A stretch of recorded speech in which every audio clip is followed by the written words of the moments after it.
Hi everyone, this is Kelly from The Truth in Story, and I thought I would do a quick little, not quick little, nothing I do is quick, but I thought I would quickly put up a walkthrough of the Ostara Tarot. I saw that Temperance Tarot had done an unboxing, which I'll put a link to in the description box below. I had seen on the Facebook group, For Love of Cards Facebook group, that somebody had found this deck at a Barnes & Noble's. And so I checked their Barnes & Noble website for my local one, and it showed nobody had it around me. But I was going by there today, and I thought that I would stop in and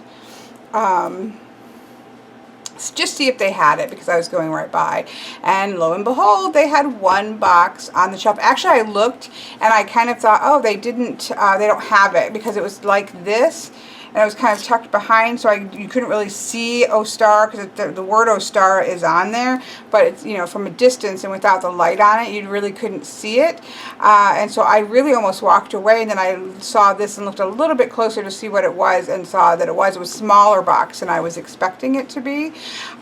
Given its shiffer, generally they tend to have these like giant things, it feels like, but so I snagged it up. So anybody watching this probably knows this has been quite waited for. So the Ostara Tarot, which has 4 artists here, you can see Molly Applejohn, Eden Cook, Krista Gibbard, and Julia Iredale. So there are 4 different artists. However, in order to try to keep things cohesive, they did, each one has a separate, each artist is assigned a separate of the suits, and then some of the major arcana.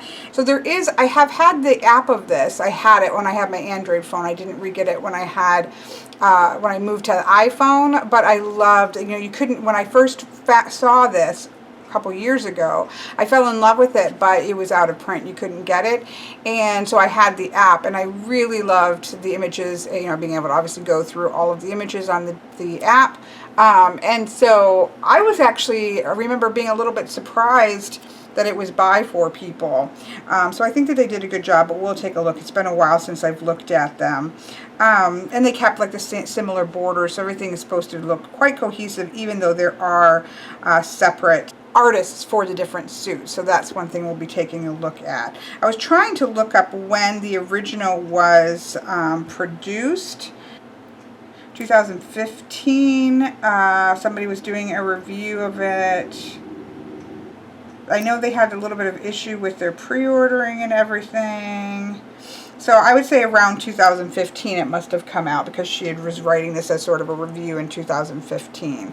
But it sold, I think the pre-orders sold fairly quickly. And so then we have been waiting and waiting and waiting on Schiffer. Although I think that some of us were probably a little disappointed to see that it was Schiffer that picked them up.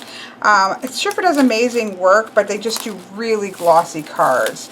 And I definitely saw from Temperance Tarot's walkthrough or unboxing that it looked like it was glossy and sticky, and it was gilded, which is gorgeous, but then cards were sticking together. But hopefully with use that will die down. As I found, like my Marielle shuffles really well now, even though it's super thick. It has eased up a little bit, and this is magnetic. Oh, I love this box. Now that I know how small it is, I thought it would be much bigger. It's got a nice magnetic closure to it. Really nice and sturdy. I mean, Schiffer packages really beautifully, sometimes way too big, and they certainly have toned it down. It's got a beautiful color illustrated guidebook. Really well done there. That's gorgeous. Look at that. So it comes with the guidebook, very nice matte finish. And then it has the box. It has like illustrations. I don't know if you can see that, but there's like illustrations of each of, instead of photographs, there are illustrations of the 4 artists. They are Molly, Eden, Krista, and Julia are 4 illustrators living in Vancouver, Canada. After meeting at art school and discovering a shared love for the occult, they decided to tackle the ambitious task of illustrating a tarot deck. Since then, they have delved into every corner of their trade. Their individual work ranges everywhere from comics to murals to children's books, and they continue to work on collaborative projects. So there they have that. It's kind of cool how they did that as illustrations instead of photos. So here we have, now it's strange, that's to me is strange, like if you're going to have a box that fits the two parts of a deck, why does this come out? That's really weird. What are you going to do? That's really strange for Schiffer. Like, why wouldn't that be a divide? There's a lot of deck boxes that are divided deck boxes. Like, why wouldn't that just stay where it's supposed to stay, but it's just a piece stuck in there? That's a little, you know, that's a little cheap for Schiffer, I will say. But we won't quibble too much. Other than this, very nice box. Love, love, love this. New, you know, we looked at this with like the maybe Lenormand for US games. I do feel like tarot are starting to pay attention to the fact that people want, you know, compact but sturdy. That's really nice. These big publications that can afford to do these boxes right. I love to see that they're doing a great job with those. Other than that's, for me, is strange for Schiffer. So then here's the book. So let's just, I want to say, I know I usually go right to the thing, but I really want to take a peek here because it's been a long time. I think the backs are really beautiful. They are, let's see, let me make sure. Full, there we go. You can definitely see chunks are kind of stuck together. The size is really nice. It's a standard, you know, tarot size. It's definitely not as thick as Schiffer tends to go, which I like to see because otherwise it would be just ridiculous. It's definitely glossy, but I'm going to say that it's not as glossy as some of their stuff, like for example the Mary L. I feel like this is less, it is glossy, there's no question, but I feel like it's less glossy. You don't get a huge glare back from that. So I do feel like that the gloss is less. It is definitely thinner cardstock. Here's the back, which is a reversible with looks to be perhaps a raven or some type of a bird skull here that is reversible. I think it's really beautiful. We've got the flowers growing in it. We've got the crescent moons here. I like it. I like it a lot. I have no clue what the original backing looked like. The sides are gilded silver, which is beautiful. And obviously it is full color with a thin, you can see this thin sort of border that cuts in, but they are actually borderless images, so to speak, other than this. Now I personally, like, why not just leave this off and just have the title? I don't see any reason to have that there. So I personally would have preferred just the title and just don't put that extra border in there and leave these images. But at least they are borderless, but then you kind of ruined it by sticking that on top of it. So, you know, again, almost there with the borderless, but then just wasn't quite able to leave it alone. But that's all personal preference. So then we have, look at that, how gorgeous is that? Full color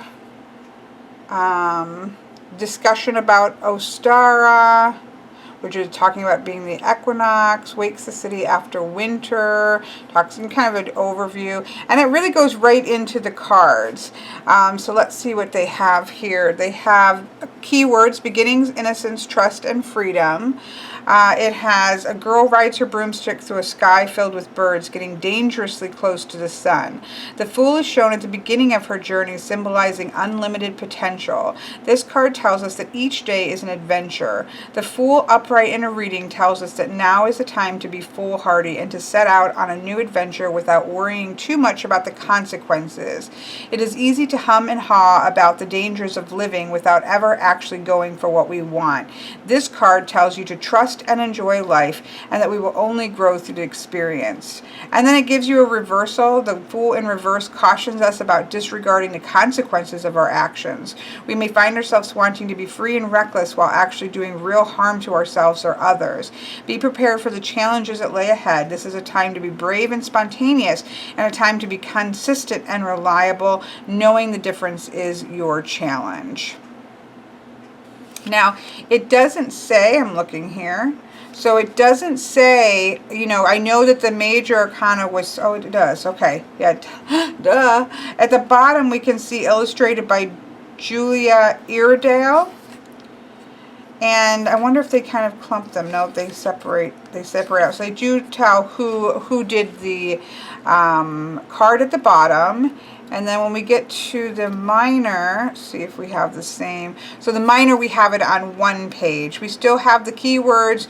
We still have the paragraph for regular as well as reverse. We still have a little bit smaller color, but it's color illustration. And it doesn't say... It doesn't say here who did what. I know that they each took a full suit. Oh, here we go. So on the back, so it goes to the rest of the cards, and then on the back, it has the Suit of Wands, Julia Iredale, and it talks about her and give more information to go to her website. The coins, Molly Applejohn, and where to find her. The cups, Eating Cook, and where to find her. And the swords, and the back of the card by Krista Gibbard, and then where to find her. And it says, the women of Ostara are deeply grateful for the support of our friends, family, and peers who have carried us through the project and inspired us with their wild and caring hearts. So that's lovely. So then that's it. So there's no spreads or anything like that. It just really gets into and does really focusing on the cards, but it's beautifully done. Really gorgeous. So there we go. Really nicely done. Nothing bad to say about that for sure. But let's take a look at the cards. Okay, here we have the Fool, which we already read about. We've got the girl on the... kind of gives you a little bit of a feeling of, say, like the Dreaming Way with the bright red cheeks. I quite love it. It's got a beautiful energy to it. I love the flowing air. I love the birds. It's just really sweet, but be careful. You can see the sun is getting really close, so you have that little Icarus feeling like, okay, don't be foolish, to the point of flying too close to the sun and burning your broomstick up. Here's the Magician. This is not one of my favorites of the deck, but there's so many ones that I love that, I mean, it's neat. It's the Magician. You can see all of the eyes. You can see the way she's holding her hands. They almost feel like the hands are separate from her. They contain her power. Everything that she's going to manifest is going to come from her hands. So it's pretty cool. And we will have some sticky cards because of this gilding. Here we have the High Priestess with the bug, like, I don't know that she necessarily has bug eyes because she's got this veil over her own eyes. So I don't know if she's got regular eyes and bug eyes, but we have that sense. I love that her eyes are veiled because she's looking inward. I love this idea of the antennae, even because she has all these extra senses, right? She relies on not just the 5 senses, but she's got some extra senses. I love the moon phases on her dress. It's just really beautiful. Again, I feel like it's just got a gorgeous kind of contemporary, again, feels like that similar style of like the Dreaming Way. It's the same, but it just reminds me of that energy. I think this Empress is really beautiful. We saw that here in the front here of, well, we have the High Priestess on the box. We have the Empress in the book. It's really beautiful. I just think she's gorgeous. I think she looks mysterious. I love the robin, the nest in her hair. I love the flower that's like she's literally holding and it's growing from her hands. You know, rather than going with sort of a pregnancy idea of we just have her really connected into nature, which I think is gorgeous.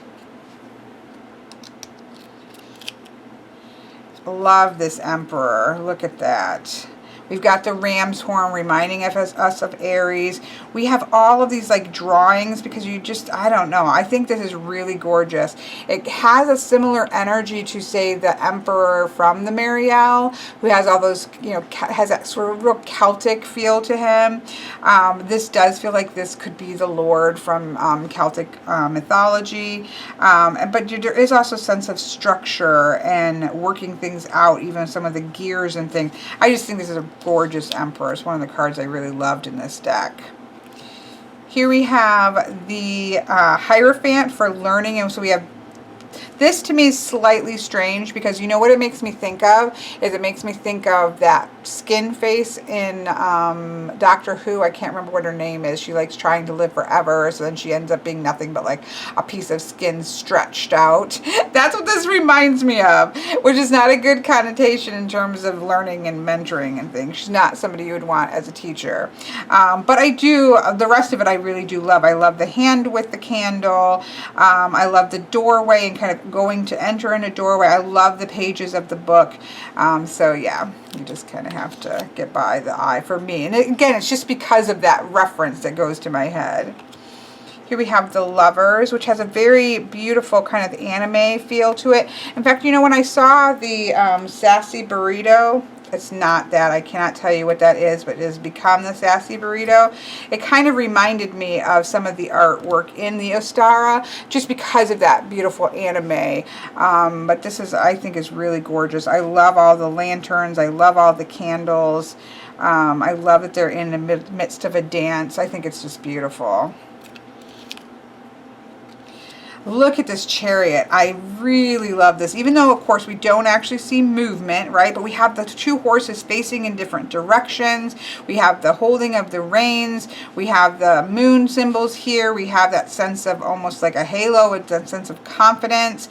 He's driving blind, so to speak, because he has complete control of the energy. I really do love this. This is my birth card, and I quite love it.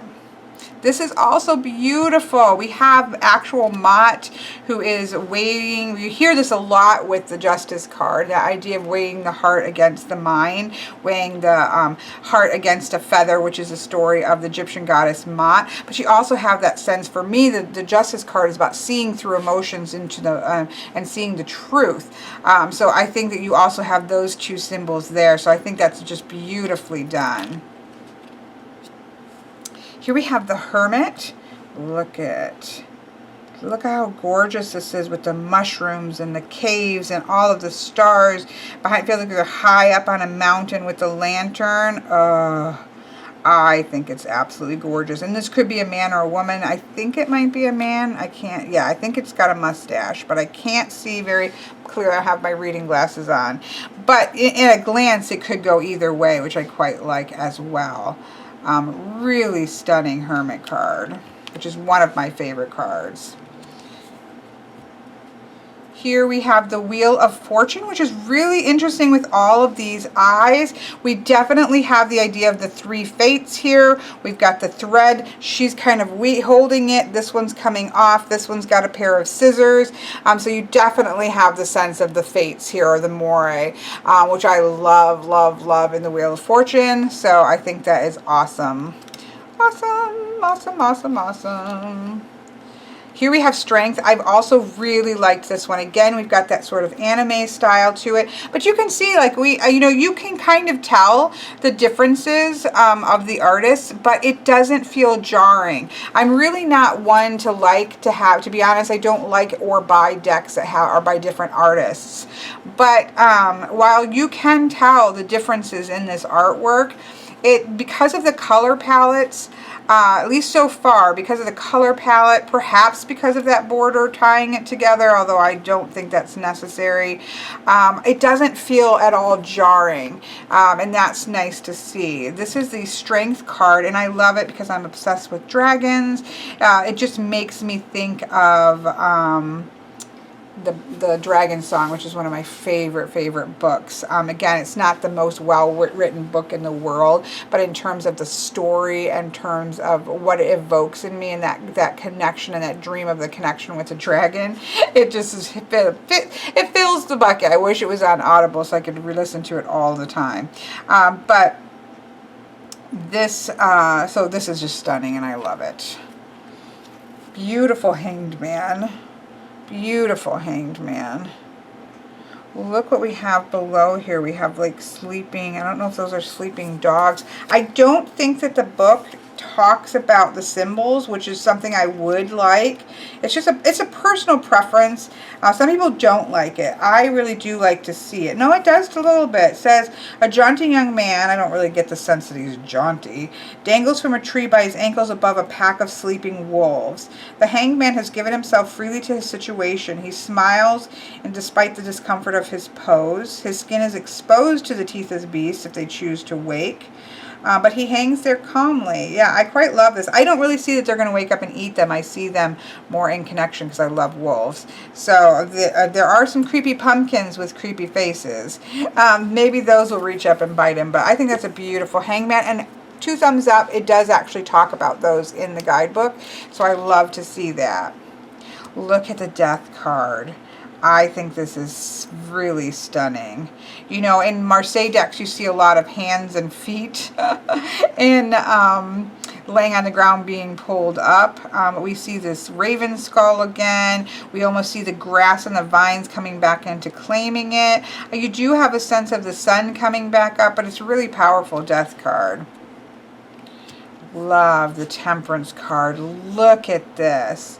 Look at all of the animals. We have the blue. Let's read this one. See, it's been a long time since I've looked at this. Let me go back here. Predator and prey burst forth from a box clasped in a woman's hands. Everything in this world hinges on the nuances of balance. Where something is taken, it must be given. Light is necessary to cast a shadow. Temperance appears to encourage you to maintain equilibrium as you have so far. Your praise, your thoughts, blah, blah, blah. It does have a positive, very positive spin. I love that everything being in balance, and this card is simply gorgeous. Oh, love it. Definitely one of my favorite. The Devil is quite fantastic. This also makes me remind me of that collector guy that's in Guardians of the Galaxy, because you have all of these like people and creatures and different things in the cages here. I think it's awesome. The only thing is I don't see that they can easily escape the situation, which I do like to see in the Devil card. But other than that, I find it to be an awesome, awesome card. Same thing with the Tower. Look at this Tower card. I'm not sure that anything is going to survive this rubble other than the foundation, which I do typically like to talk about with the Tower. But the doves are flying up. Instead of really seeing, although we do look like there may be little tiny people falling here, we mostly see doves rising up. So that's kind of interesting as well, because the dove kind of symbolizes hope. So even though it feels like everything is going to pieces and literally being destroyed, there is that sense of hope floating up as well, that then we then attach to when we come to the Star card, which I think is beautiful. This reminds me of the Star card in the Chrysalis Tarot. This is a card of hope.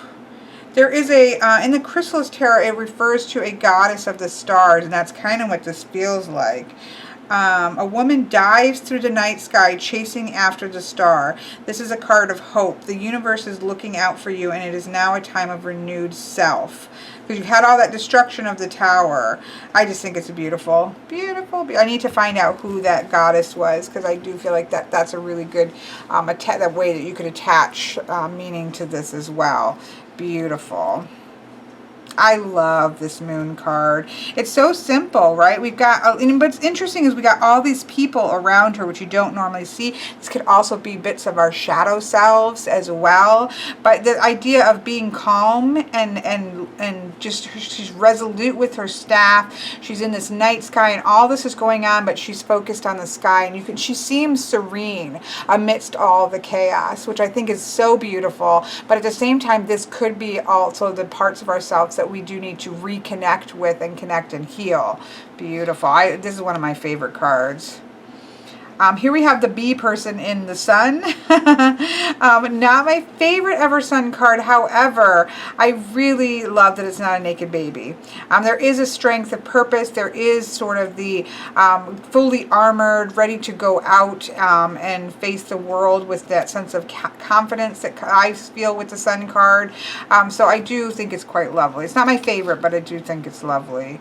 Love this Judgment card. Let's see if they talk about it. Look at, she seems like a beautiful goddess. I love the way that these two people, he's kind of despairing and he's kind of seems to be reaching out a hand, which I think is lovely. Let me see.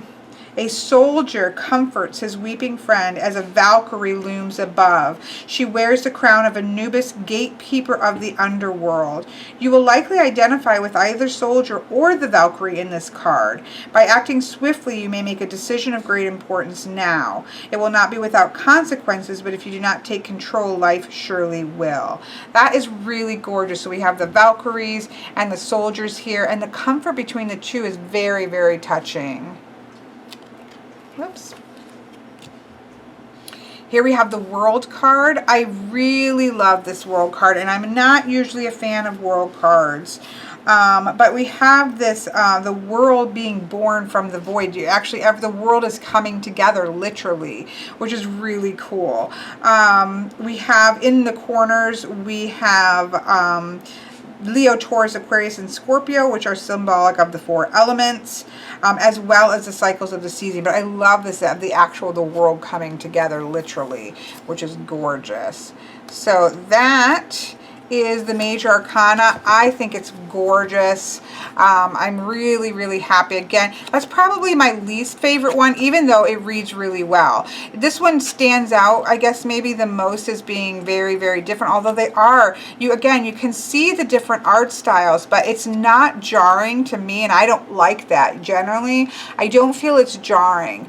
I feel like it really blends together really well, and I'm thrilled with the definitely sticky cards, but I am thrilled with the Major Arcana. Again, I have seen this deck before, but it has been quite some time, and it's just a different experience holding them in hand. Okay, so that brings us to the 4 things. Now, I haven't been doing this for a while, but let's take a look at the aces. Because these are 4 different artists, I wonder how that will translate here. So here we have, I'm assuming, the Ace of Wands with the fire.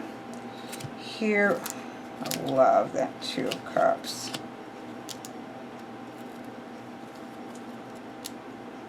Well, if your cards are sticky, always give them a nice little, like, bend before you pull them apart, and that can help a little bit. But they do seem to be coming out nicely. They're not ripping or anything, which I have had happen with gilded cards.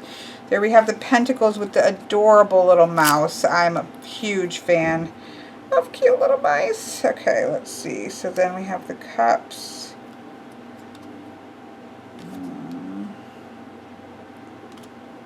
The King of Cups is kind of strange, I'm not going to lie, but we will get there. Strange for a cup card. Oops, I didn't quite come out far enough, did I?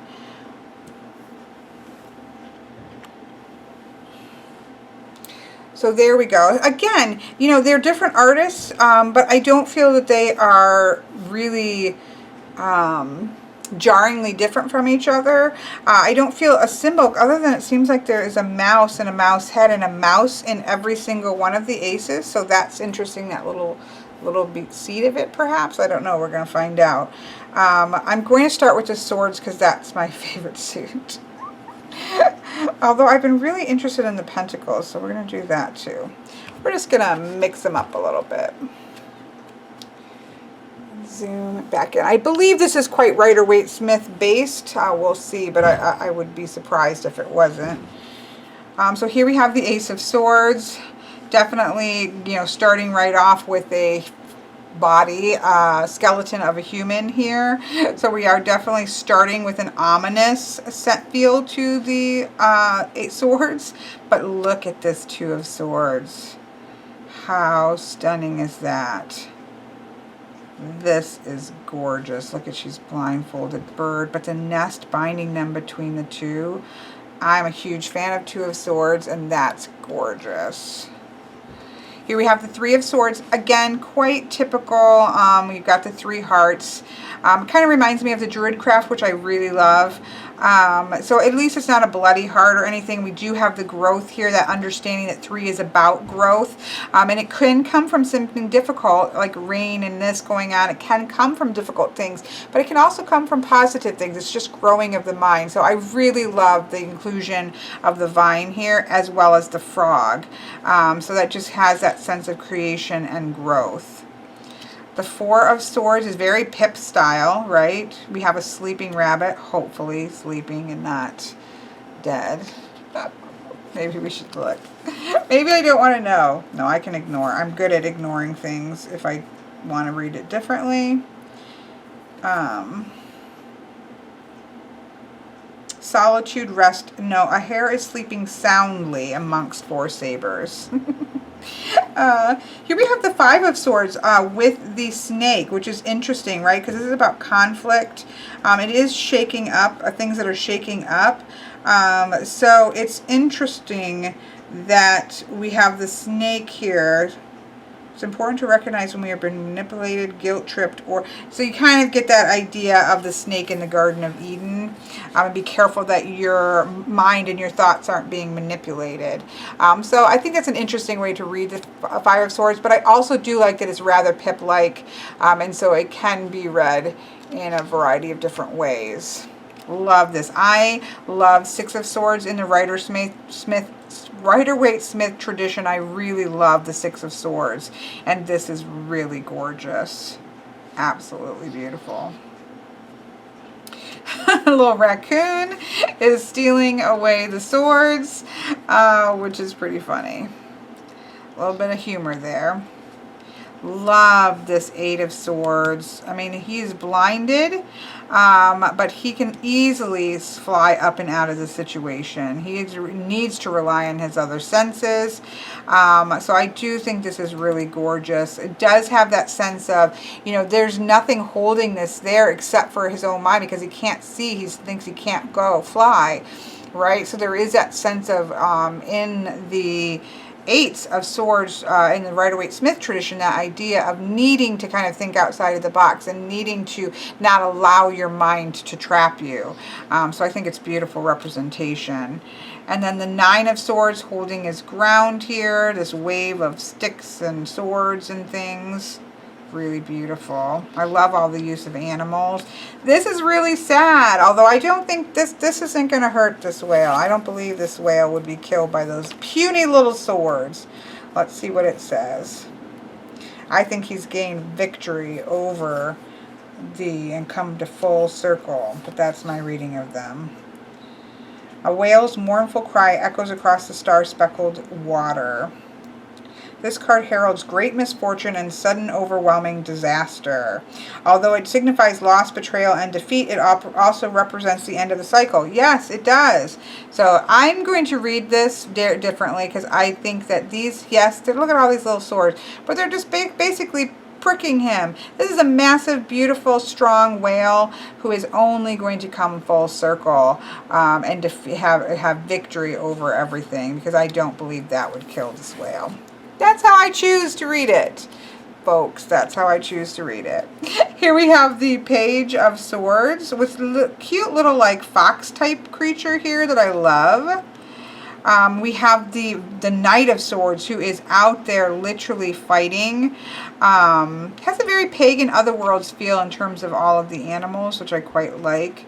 but he is out there. He is in the midst of battle. I think that the Knight of Swords is the most, you know, right out there and fight the battles of all of the knights. Beautiful Queen of Swords. Love this. I love the sword pointing downward. I love the meditative pose, going inward into the thoughts. I love the bird that's here, and the birds in the background. I think it's beautiful. And then here we have the King of Swords. Not my favorite. It's probably my second least favorite with the Magician. It's just, I mean, he looks like an emperor. He looks like he's a king.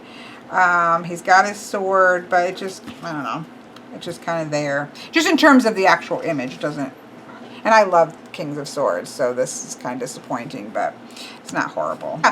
You know, again, very Rider-Waite-Smith, which I knew, but it's pip-like enough that I feel like you can really go quite a few directions with things. I think I can work my way with working with this, even with the sad 10 of Swords.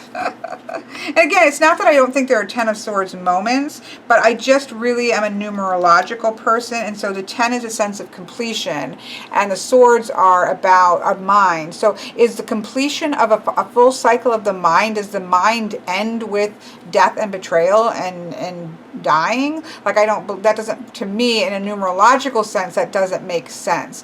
It has come full circle, and conquering those odds, I feel that works a little, that you don't see in the Rider-Waite-Smith 10 of Swords. So that's, you know, just one of those major ones for me in the Rider-Waite-Smith that doesn't quite mesh with the way that I read it. So it's not that there's anything against it, it's just how I read the cards. That brings us to the Pentacles with the cute little mouse. Here we have the Two of Pentacles. He is definitely juggling. I love the little birds. I love the, you know, it looks like a sailor, so to speak, who is, you can see this porthole and these waves, and we see him juggling these coins. But I really like the sense of growth that's coming out of the coins as well. It's quite interesting. Let's see what they say. Balance. An alchemist holds his experiments in precarious balance aboard a sailing vessel. Moving through life successfully is always a balancing act.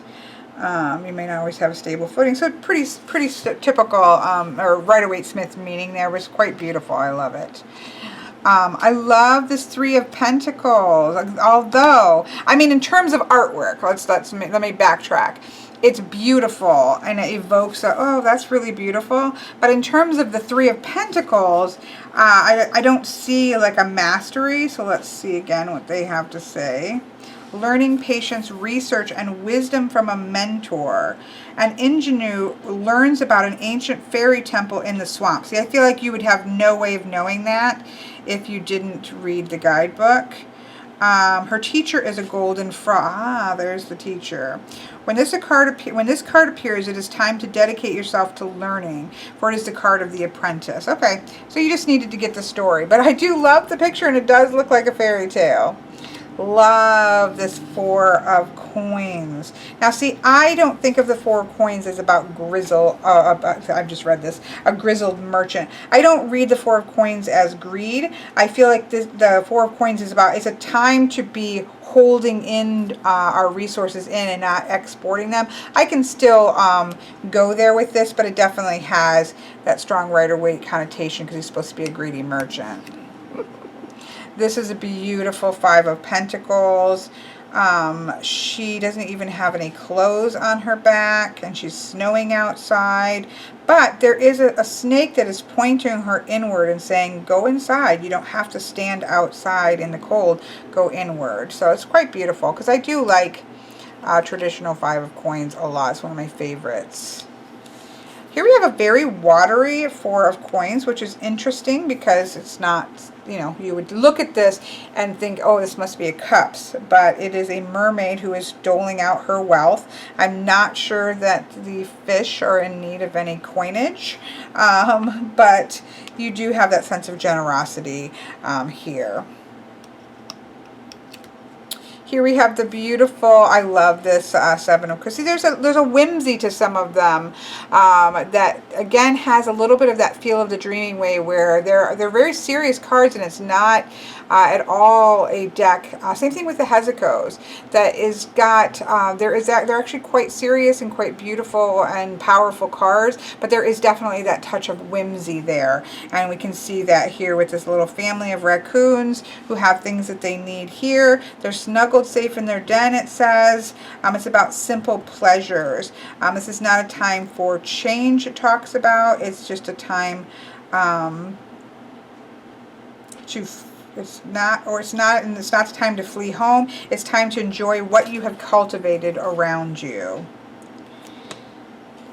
Here we have the, I'm not a huge fan of animals doing human things. It's just one of those things for me. But we do have a owl who is, you know, it's very, very Rider-Waite Smith. He is working on his trade. He has, you know, he has mastered his trade. His nose is to the grindstone. It's just working very hard to master what you have. So it's quite beautiful. Again, just not a huge fan of animals doing human things. Like if this had been a person sitting there, it would have been perfect. And I'm a huge fan of owls, just not with a hammer. Here we have the Nine of Coins. This is success, right? This is enjoying your success, enjoying what you have. And you can definitely see that here in this card. It's beautiful. Here we have the 10 of Coins. Again, it feels like a cup card because of the water.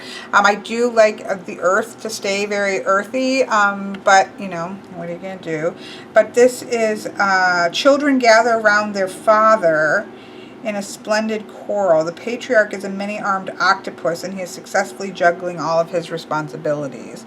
So a little octopus slash half human, half octopus with their full octopus father. Interesting genetic combinations going on here.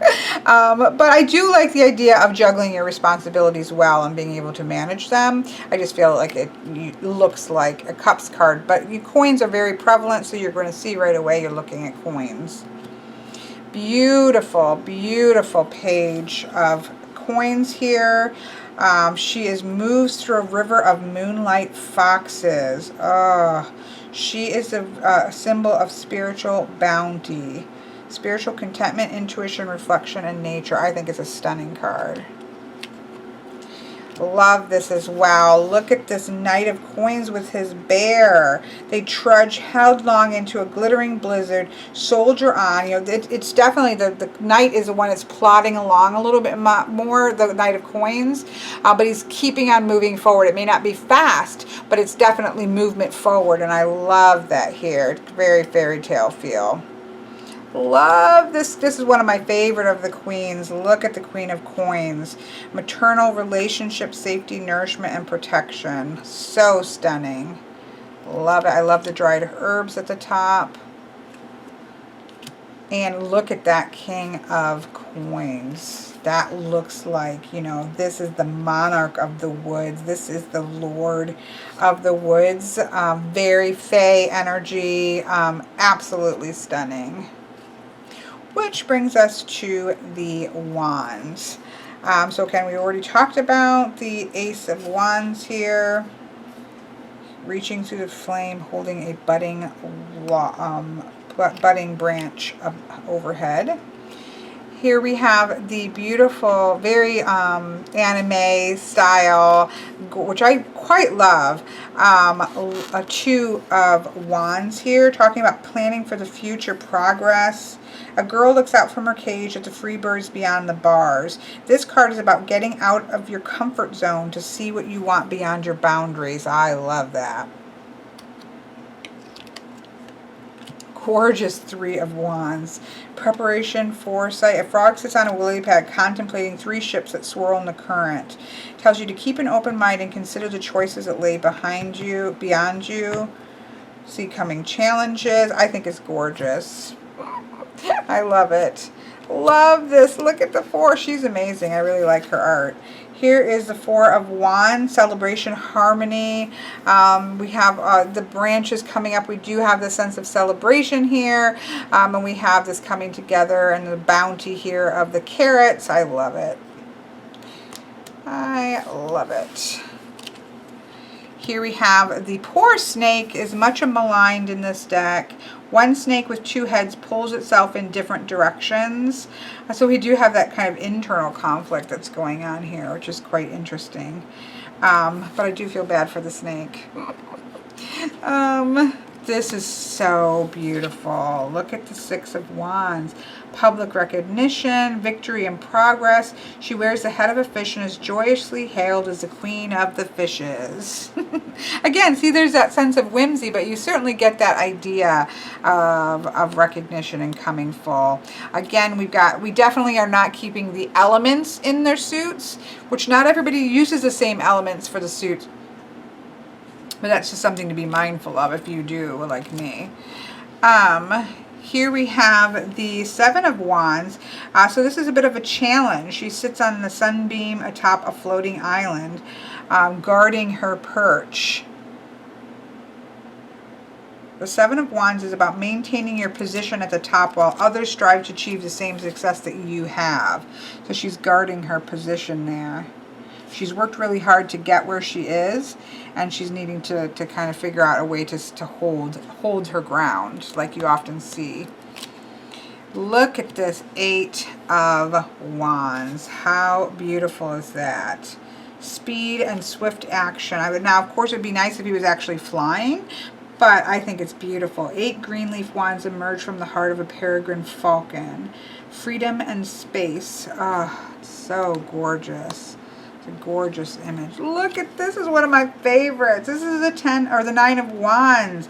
It's about courage in the night. A lynx, an animal famed for its wealth or stealth and cleverness, stands in the darkness framed by the 9 wands. You're very near your goal, but you've encountered one last setback before completion. It's a sign of hope and encouragement. How stunning is that? I love that lynx. Here we have, again, what is it with herding of the whales? I don't like this. 10 of Whales is about burden. A humpback whale swims through the silhouette of a body embraced by arms. The 10 of Tarot. The tens of tarot represents the completion of a cycle. The 10 suggests that you are finally reaping the rewards after investing a great deal of effort. There's a strong sense of responsibility with this card. Okay, he's not actually being hurt by the wands, so that's good. He's being embraced. Come full circle. All right. See, that's what I'm saying. The 10 of Wands and the Swords, he has not passed away. He's been through a rough time, and now he's learned what he's got to learn, and he's kind of coming full circle. There we go. Kelly works her way around it. Love this Page of Wands. I love foxes, and I love this Page of Wands. Enthusiasm, exploration, and discovery. Love that. Love her artwork, period. Love the Knight of Wands. A woman in armor sits atop a white bear holding a flaming wand. Full-on pursuit of an idea with commitment and energy. I love it. I like how the knights are male and females, which is wonderful. Here we have the Queen of Wands. Not my favorite in terms of artwork. I really don't like the lion having like spotlights coming out of his eyes. But it does have a sense of warmth and vibrancy and determination. It's quite lovely. Just in comparison to the artwork of the rest of, and this is all by the same artist. So just in comparison to this artwork, I feel like that's not quite up to the wonderfulness of the rest. But it's not horrible by any means. And then the King of Wands as a beautiful stag is stunning. Looks like cave drawing or something. And that brings us to the final suit of cups. This Ace of Cups, I have to say, not my favorite. Not my favorite here. I'm trying to get, because I went out of order, so I'm just trying to find what their explanation here is. 2 joyful mice share a cup. Of course, they're not mice. They have mice helmets on. The Ace of Cups is a joyful card which often stands for a positive emotional state. This card also often brings love. They're not always romantic. It can be friends, family, and those kinds of things. So we have this celebration here. going on with some bubbly. Just, it doesn't feel like an ace to me. It feels more like a 2 of... That is so stunning. So to me, again, this one just kind of stands out as being, I can use it, I can read with it, but definitely not my favorite. This is gorgeous. Look at that sense of connection there. I love it. This is also really beautiful, but it's interesting as a 3 because this, maybe there are 3. It says, to me, this looks more like a Rider-Waite-Smith 4 of Cups because you have this greenness and you kind of feel like she looks sad. So I feel like this is more that apathy that the Rider-Waite-Smith puts on the 4 of Cups, which I don't agree with altogether. But actually it says 3 women soaked together amongst the frogs. The 3 of Cups is a card of friendship and support. Spend time with those around you who keep you afloat. It is a social period of time that should be spent with groups. The energy and compassion of others will bring... So I just don't see that with this card. It looks sad. Yes, okay, now I see there are 3 hands and there's face there, face there. We can't obviously see her face here. But they don't seem to be, you know, connecting and joyous. Whereas I feel like this one could have been if you added another person in. And again, the art style for the same artist is very different. So I can read with it because it's the 3 and we do see 3 sets of hands and that sense of connectiveness, but I think that's a little bit off the mark of the card for me. Again, very typical Rider-Waite-Smith. This is one of one of the cards in Rider-Waite-Smith that I don't tend to gel with because I don't look... I think it can go, you know, stagnant water. So 4 is about stability. So yes, if the water stays still, we don't really want water to stay still because it can get stagnant. But it's also about stability. So it would be about stability of emotion, stability of in our relationships. We don't want it to stay stuck and stagnant, but we do... It's not... Stability of itself isn't a bad thing. So, but it's a typical, you know, this looks like a typical Rider-Waite-Smith. Here we have very sad 5 of Cups, disappointment. A lone figure sits with a head in hand. The 5 of Cups of the card reveals your disappointment, regret, and fear. Although this card is a symbol of difficult times, it is also called to change your actions. Don't indulge in self-pity, but rather find the silver lining, because we do have cups that are upright. So this does actually work numerologically more than I think the 4 of Cups do, because we see that sense 5 is a disruption. While a disruption of the emotions probably is going to be loss and regret and heartache. So that's kind of why I don't think we need a 3 of Swords, because it's encapsulated correctly in the 5 of Cups. But that's just personal preference. Here we have the 6 of Cups. 6 cup-bearing figures stand around a surfacing whale. The 6 of Cups is a card about memory, innocence, and childhood. It is a reminder of the past, both the good moments as well as the struggles. Allow the child within to gain control of your actions. So I think this is interesting. I like the card.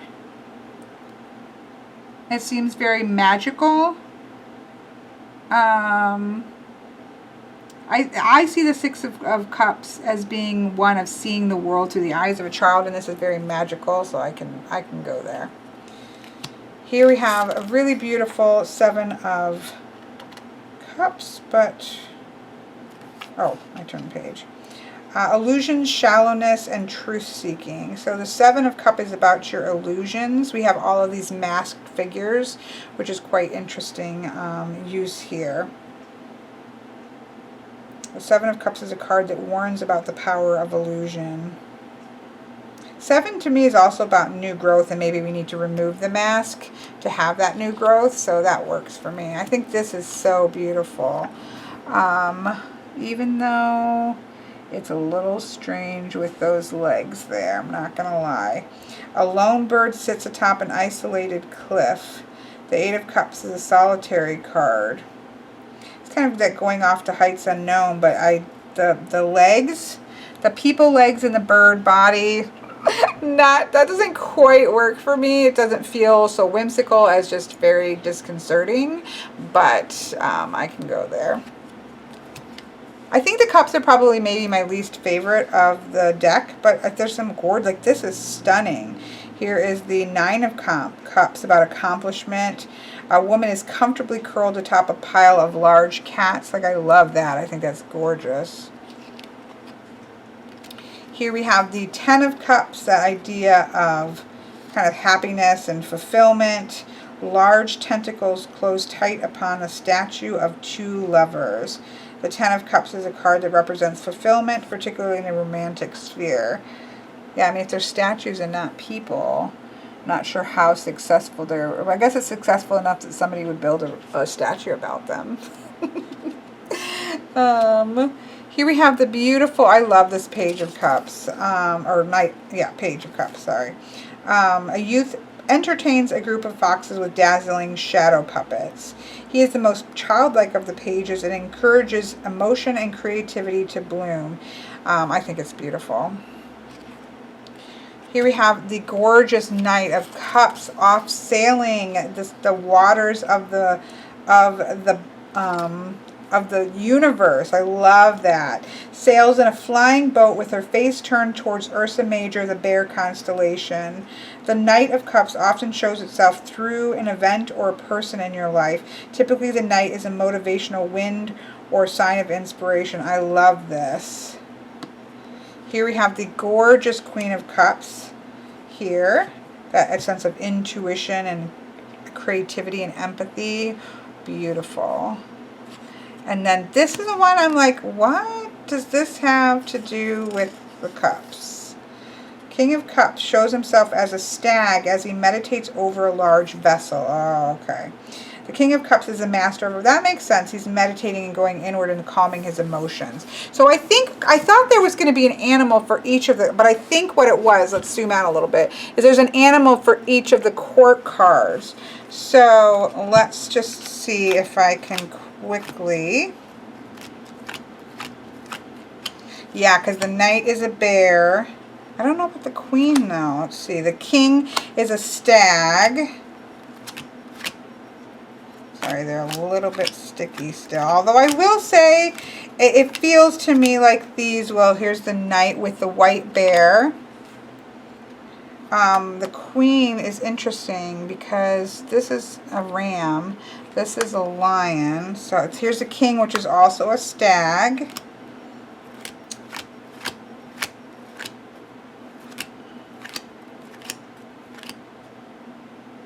There's a page. I haven't gotten any of the pages. Here's the Knight, and she's flying towards Ursa Major, which is the bear. See, the Queens seem to be various. Does not seem to be... Here is the King, which does have a stag horns. So definitely the Kings... Oops. The Queens don't seem to hold suit. And then, of course, the Knight of Swords has the bear. So we see the bear, we see the stag. I think the foxes are going to be pages. But we'll have to look at the Queens, because why do the Queens not hold to that same... So here's a page with that little kind of fox. It's a different kind of fox. Let's see.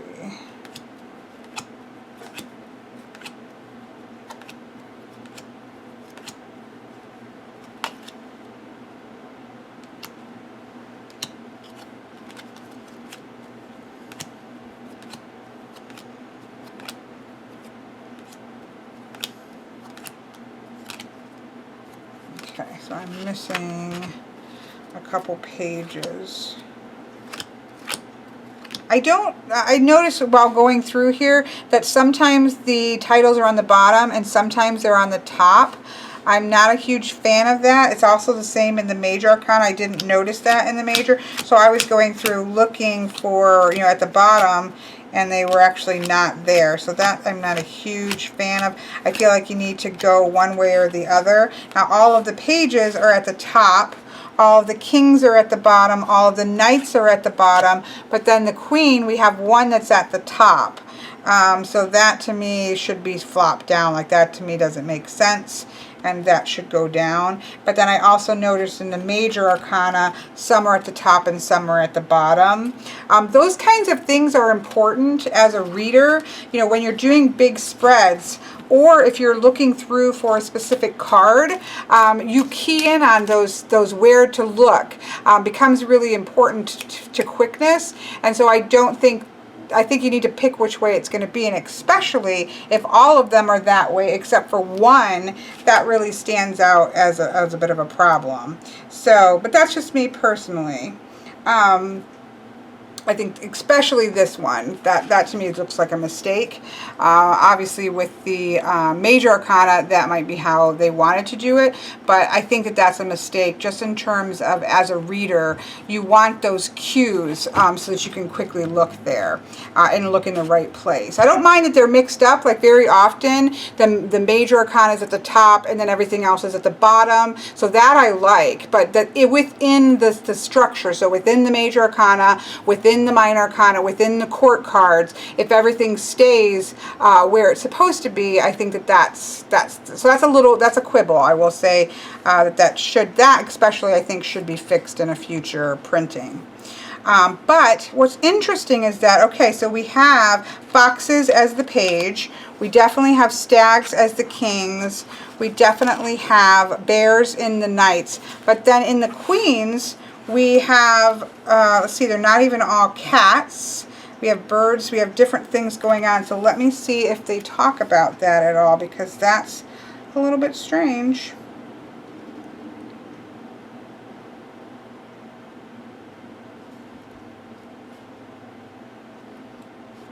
No, because they really don't go into like the separate things at all. It just goes into there, although that one thing I read, they had said that you know, they were picking for each, to keep it cohesive, they were each picking there was an animal. I thought it was for each of the suits, but it's actually for each of the court cards, but then that's not the case with the queens. So again, if you're going to be consistent the whole way through. And it's not that I don't think that, like, the ram does work really well for the queen of coins here. That feels like a very earthy creature. There's like goats and things. That works. The cat works very well with the queen of wands. You often see some kind of a cat. I definitely think the seals work with the queen of water, and the bird definitely works with the queen of swords. So these work with the energy of their suits, but it's quite different than what you have with the rest of the court cards. So just like to point those and things out, as well as obviously that's going to be annoying. So that altogether though, I think this is really gorgeous. I think the cups was probably my least favorite and felt a little bit the least cohesive, but you know, I will apologize because I'm having quite a bout of carpal tunnel at the moment, so my hands are hurting. I'm not sure how well I'll be able to. They do shuffle. I really think that the stickiness is going to go away with use. I like the thinness for Schiffer. It's definitely a thinner cardstock. They're definitely clumping a little bit because, again, it's fresh, although I have mixed these pretty good and was mixing in between while I was talking. So there is a bit of a mix there. I do think that's going to go away with a little bit of use.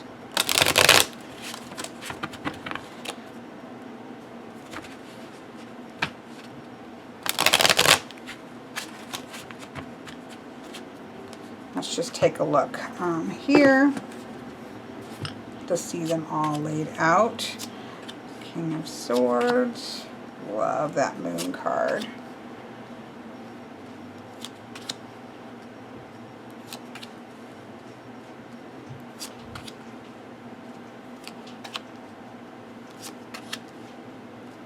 They're really beautiful. I mean, this is definitely what I'm going to use.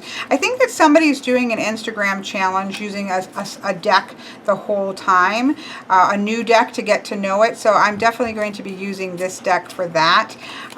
So that will be a lot of fun to kind of get to know this deck, because I have definitely been waiting for this for a very, very long time. So all in all, I'm actually quite pleased. I always have quibbles when I do these reviews. It's for the purpose of really looking at the cards. You know, otherwise I just do a walkthrough, just do a quick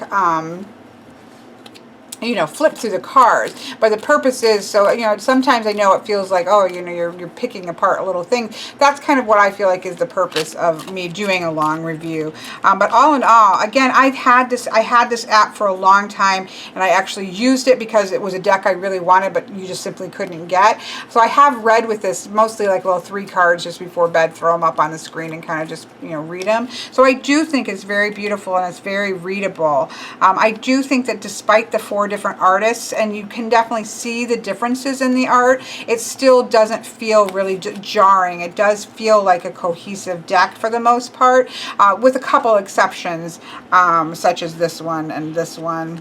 Of course, they always show up when you find the ones, and then you end up coming to love them because they always show up for you.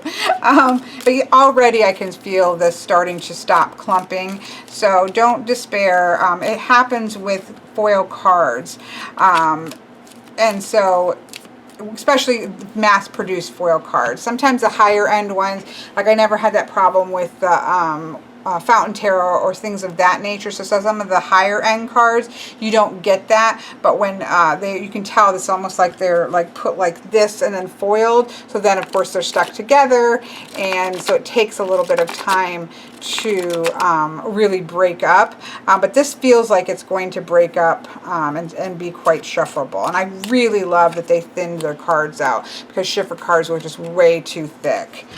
So all in all, I am really thrilled with this. I think that it's a gorgeous deck. I hope that this helps you decide. I know people have become very frustrated with all of the problems surrounding this deck and the pushback of the date over and over again. A lot of people have canceled their pre-orders, and so I hope this helps you to decide whether or not you want to hold on to your pre-order and wait a little bit longer for it, or if this just really isn't anything for you at the moment. Hopefully this helps you one way or another. Have a wonderful day.